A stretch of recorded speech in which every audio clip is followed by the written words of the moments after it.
അവൻ മുറുകെ പിടിച്ച ഒരു ആചാരമാണ് സർക്കംസിഷൻ. ആ പൗലോസ് റോമ 2:29 പറയുന്നു, He is a Jew who is one inwardly, and circumcision is that of the heart, in the spirit, not in the letter, whose praise is not from men, but from God. ഞാനൊന്ന് മലയാളത്തിൽ കൂടി വായിച്ചേക്കാം. റോമ 2:29. ആന്തരികമായി യഹൂദനായിരിക്കുന്നവനാണ് യഥാർത്ഥ യഹൂദൻ. ഹൃദയത്തിൽ നടക്കുന്ന പരിച്ഛേദനമാണ് യഥാർത്ഥ പരിച്ഛേദനം. അത് ആത്മീയമാണ്, അക്ഷരാർത്ഥത്തിലുള്ളതല്ല. അവന് പ്രശംസ ലഭിക്കുന്നത് മനുഷ്യരിൽ നിന്നല്ല, ദൈവത്തിൽ നിന്നാണ്. പ്രിയപ്പെട്ടവരെ, ജെറമിയായുടെ പുസ്തകം നമ്മളൊന്ന് വായിക്കാമെങ്കിൽ ജെറമിയ 4:4 വീണ്ടും ദൈവം പറയുകയാണ്, ഹൃദയത്തിന്റെ പരിച്ഛേദനമാണ് നടത്തേണ്ടത്, ബാഹ്യമായ പരിച്ഛേദനമല്ല. ഇംഗ്ലീഷിൽ പറഞ്ഞിരിക്കുന്നത് remove the foreskin of your heart. എന്നെ കേട്ടുകൊണ്ടിരിക്കുന്ന പുരുഷന്മാർക്കറിയാം സർക്കംസിഷൻ എന്താണെന്ന്. It is the removing of the foreskin. അതിന്റെ പശ്ചാത്തലത്തിലാണ് ദൈവത്തിന്റെ വചനം പറയുന്നത്, you are commanded not to remove the foreskin of your physical self, remove the foreskin of your heart. നിന്റെ ഹൃദയത്തിൽ ഒരു സംഗതി നീ മാറ്റണം. നിന്റെ ഹൃദയമാണ് മുറിക്കപ്പെടേണ്ടത്, നിന്റെ ഹൃദയമാണ് പരിച്ഛേദന ചെയ്യപ്പെടേണ്ടത്.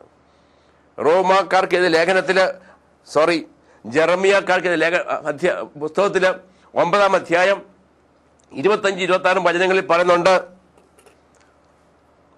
ബാഹ്യമായിട്ട് പരിച്ഛേദനം ചെയ്തിട്ട് ഹൃദയത്തിൽ പരിച്ഛേദനം ചെയ്യാത്തവരെ ഞാൻ ശിക്ഷിക്കുമെന്ന് ദൈവം പറയുന്നുണ്ട്.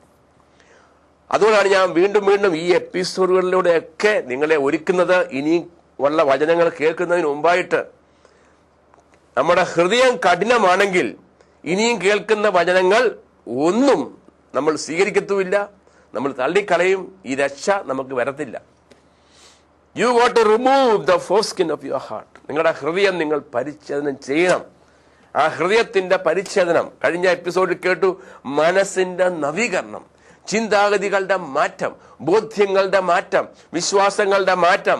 എന്തുകൊണ്ട് മാറ്റണം? ദൈവത്തിന്റെ വചനവുമായിട്ട് ചേർന്നു പോകാത്തതാണെങ്കിൽ മാറ്റണം, മാറ്റിയേ മതിയാവൂ. There is no option. അത് നമുക്ക് ഒരു വഴിയുമില്ല. ബിക്കോസ് നമ്മളെ ജഡ്ജ് ചെയ്യാൻ പോകുന്നത് മനുഷ്യനല്ല. ഈ ലോകത്തെ വെച്ച് മനുഷ്യൻ ജഡ്ജ് ചെയ്യുമായിരിക്കും, ഈ ലോകത്തെ വെച്ച് മനുഷ്യൻ നമ്മളെ പലതും പറയുമായിരിക്കും. പക്ഷെ നമ്മുടെ ജീവിതം ഇവിടെ തീരാൻ പോകുന്നില്ല. ഇവിടെ എത്ര നാൾ ജീവിക്കും? എന്നേക്കും ജീവിക്കേണ്ട സത്യദൈവത്തിന് മുമ്പിൽ ചെല്ലുമ്പോൾ ഒരുവനെ ദൈവം ജഡ്ജ് ചെയ്യുന്നത് ഈ വചനത്തിനെ വെളിച്ചത്തിലാണ്. കാരണം കർത്താവ് തന്നെ പറഞ്ഞതാണ്, അവസാന നാളിൽ നിങ്ങളെ വിധിക്കുവാൻ പോകുന്നത് ഞാൻ നിങ്ങളോട് സംസാരിച്ച ഈ വചനങ്ങളായിരിക്കുമെന്ന് കർത്താവ് പറഞ്ഞതാ. അവസാന ദിവസം നിങ്ങളെ വിധിക്കുവാൻ പോകുന്നത് ഞാൻ നിങ്ങളോട് സംസാരിച്ച ഈ വചനമാണെന്ന് യേശുക്രിസ്തു പറഞ്ഞു. ഈ വചനം, എന്റെ പ്രിയപ്പെട്ടവരെ, ഇപ്പോൾ എന്നെ കേട്ടുകൊണ്ടിരിക്കുന്ന പ്രിയപ്പെട്ടവരെ, ഒരു ദിവസം ഇപ്പോൾ നിങ്ങൾ കേട്ട് കഴിഞ്ഞിട്ടുള്ള ഈ വചനങ്ങൾ നിങ്ങളുടെ നേരെ നിൽക്കും. കാരണം കർത്താവ് പറഞ്ഞു, ഈ വചനം നിന്നെ വിധിക്കും. അത്ര ഭയാനകമാണ്. നമ്മുടെ ഹൃദയമാണ് മുറിക്കാൻ പറഞ്ഞത്. Circumcise your heart. ആ ഹൃദയം മുറിക്കുന്നത് കത്തി കൊണ്ടല്ല, ഇരുതല വാളിനേക്കാൾ മൂർച്ചയുള്ള ദൈവത്തിന്റെ വചനം കൊണ്ടാണ് മുറിക്കുക. ദൈവവചനം ആ ഹൃദയത്തിലേക്ക് കടന്നു വന്നിട്ട് നിന്റെ ഹൃദയത്തിൽ നീ ഇപ്പോൾ മുറുകെ പിടിക്കുന്ന കാര്യങ്ങൾ മർക്കടമുഷ്ടിയോടുകൂടി, അഹങ്കാരത്തോടുകൂടി, ഗർവിഷ്ഠത്തോടുകൂടി, ഞങ്ങളിത് വിശ്വസിക്കാൻ തയ്യാറല്ല, ഈ മനുഷ്യനെ ഞങ്ങളൊന്ന് തോൽപ്പിച്ചിട്ടേ മതിയാവൂ എന്നൊക്കെയുള്ള വിചാരത്തില് ചിലരൊക്കെ ഇങ്ങനെ തോൽപ്പിക്കാൻ നോക്കി നടക്കുന്ന ഈ അവസ്ഥയൊക്കെ പ്രിയപ്പെട്ടവരെ നമ്മളൊന്ന് എടുത്തു മാറ്റിയിട്ട്, ഒരു മനുഷ്യനെ അല്ല കേൾക്കേണ്ടത്, നമുക്കാരെയും തോൽപ്പിക്കുകയല്ല വേണ്ടത്, നമുക്ക് രക്ഷപ്പെടുകയാണ് വേണ്ടത്. ദൈവത്തിന്റെ സത്യവചനം സ്വീകരിച്ച് ഓരോരുത്തരും അവരവരുടെ രക്ഷയ്ക്ക് വേണ്ടി പരിശ്രമിക്കാൻ കർത്താവ് പറഞ്ഞത്. Work out your own salvation with fear and trembling എന്നാണ് പൗലോസ് ശ്ലീഹായുടെ കർത്താവ് പറയുന്നത്. നിങ്ങളുടെ രക്ഷ നിങ്ങൾ ഭയത്തോടും വിറയലോടും കൂടി നേടിയെടുക്കണം. ഇതാ അവിടെ ഉണ്ട്, ജസ്റ്റ് റിസീവ് ഇറ്റ്. പക്ഷെ അത് കഠിന ഹൃദയത്തിലേക്ക് അത് കടന്നു വരത്തില്ല. മർക്കടമുഷ്ടിയുള്ള ഹൃദയത്തിലേക്ക്, അഹങ്കാരമുള്ള ഹൃദയത്തിലേക്ക്, ഗർവിഷ്ടമുള്ള ഒരു ഹൃദയത്തിലേക്ക് അത് കടന്നു വരത്തില്ല. നമുക്ക് യാതൊരു തെളിവുമില്ലാത്ത കാര്യങ്ങളിലാണ് നമ്മൾ മുറുകെ പിടിച്ചിരിക്കുന്നത്. സ്നേഹത്തോടുകൂടി എളിമയോടുകൂടി ഞാൻ പറയുകയാണ്, ഈ സമയത്ത് നിങ്ങളുടെ വിശ്വാസങ്ങളെ നിങ്ങൾ ഒന്ന് പരിശോധിക്കണം. ഏതിൻ്റെ അടിസ്ഥാനത്തിലാണ് നിങ്ങൾ ഇന്ന് ചില കാര്യങ്ങൾ വിശ്വസിക്കുന്നത്? ഏതിൻ്റെ അടിസ്ഥാനത്തിലാണ്? ദൈവവചനത്തിന്റെ അടിസ്ഥാനത്തിലാണോ അതോ പാരമ്പര്യമായിട്ട് കേട്ടതിന്റെ അടിസ്ഥാനത്തിലാണോ? പാരമ്പര്യത്തിന് സ്ഥാനമില്ല ഇവിടെ. കർത്താവിന്റെ വചനം മർക്കോസിന്റെ 7-ാം അധ്യായത്തിൽ വായിച്ചാൽ കർത്താവ് പാരമ്പര്യത്തെ പരാമർശിക്കുകയാണ്. നിങ്ങളുടെ പാരമ്പര്യം നിലനിർത്താൻ വേണ്ടി നിങ്ങൾ കൗശലപൂർവം ദൈവവചനത്തെ മാറ്റിവെച്ചിരിക്കുന്നെന്ന് ദൈവം കുറ്റപ്പെടുത്തുകയാണ്. God is not on the side of tradition. ദൈവം പാരമ്പര്യത്തിന്റെ കൂടെ അല്ല, ദൈവം തന്റെ വചനമാണ്. നമ്മുടെ ഹൃദയം കഠിനമാകുന്ന ഒരു കാര്യം പാരമ്പര്യത്തെ മുറുകെ പിടിക്കുന്നത്, ആചാരങ്ങളെ അനുഷ്ഠാനങ്ങളെ, നമുക്ക് നമ്മുടെ വിശ്വാസങ്ങളെ തെളിയിക്കാൻ യാതൊരു അടിസ്ഥാനമില്ലാത്ത കാര്യങ്ങളെ മുറുകെ പിടിക്കുന്നതാണ് ഹൃദയത്തിന്റെ കാഠിന്യം.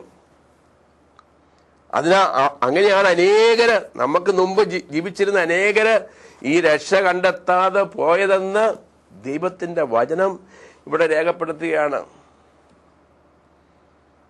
നമുക്ക് മുമ്പ് ജീവിച്ചിരുന്ന വിശുദ്ധരായ മനുഷ്യരൊക്കെ അവരുടെ ഹൃദയത്തിൽ ആ പരിച്ഛേദന സ്വീകരിച്ചു. ഇന്ന് ക്രിസ്ത്യാനി എന്ന് വിളിക്കപ്പെടുമ്പോൾ എന്നെ കേട്ടുകൊണ്ടിരിക്കുന്ന പ്രിയപ്പെട്ട ക്രിസ്ത്യാനി എന്ന് അറിയപ്പെടുന്ന സഹോദരി സഹോദരന്മാരെ, നമ്മൾ ആദ്യം കേട്ടു യഹൂദനാന്ന് പറയുന്നവർ യഹൂദനല്ല എന്ന് ദൈവം പറയുന്നു.